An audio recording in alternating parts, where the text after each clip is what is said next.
Hey everybody, welcome back to another screencast. In this one I want to go over the assignment about blogging the books you're going to read for class. So if you go to the Assignments tab in LiveBinder or in your module on Blackboard, doesn't matter, you're going to find the requirement for blogging right here, worth 100 points. And let me take you through the assignment and give you an example along the way. First, you're going to create a blog site. If you've already done that for another course, that's fine. Use that same platform, just add this to it and make sure that you make a note that this is for 5385 when you start adding things to it. At this blog, you're going to write about the 25 books that you're reading for the course. Your blog entries need to include the following, and they're here in the bullet points. A bibliographic citation using correct APA format.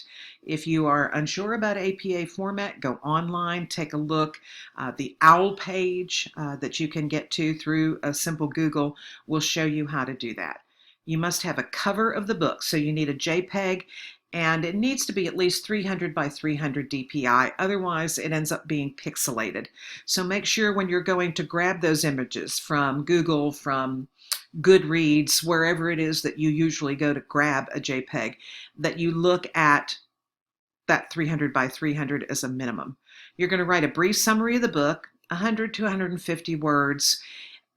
If you get shorter than that, you're not telling me enough. If you get longer than that, sometimes you're telling me too much. So shoot for 150 words max, but if it gets a little more wordy for more complicated books, that's fine.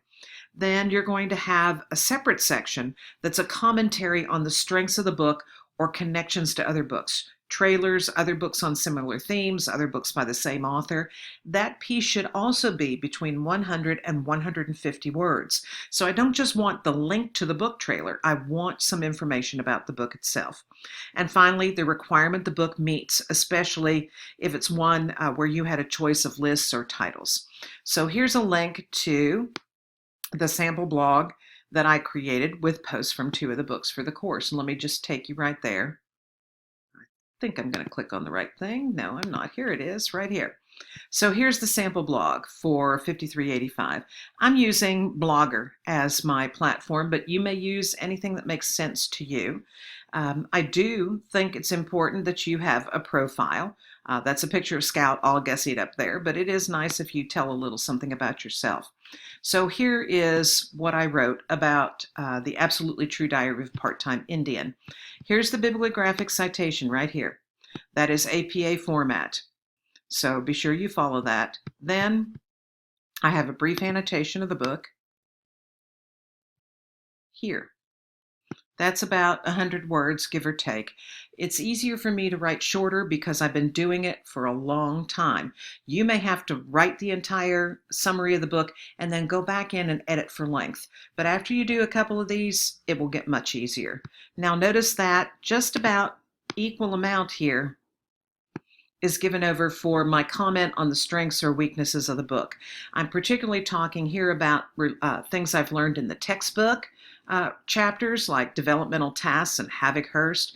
I'm also talking about my personal reaction to the book, and then I'm giving you a book trailer as well. So, or a cover. There is a link to the book trailer here and the cover of his newest book. So that is basically what a sample annotation should look like. If you have any kind of questions, you can certainly talk to me about it. And if you look at Blackboard, you'll see that you're going to turn in not all of them at one time. So you'll have a chance for me to comment on that first set of blogs that you turn in. So don't worry about this too much. This is a way for you to get feedback from me by turning in pieces at a time.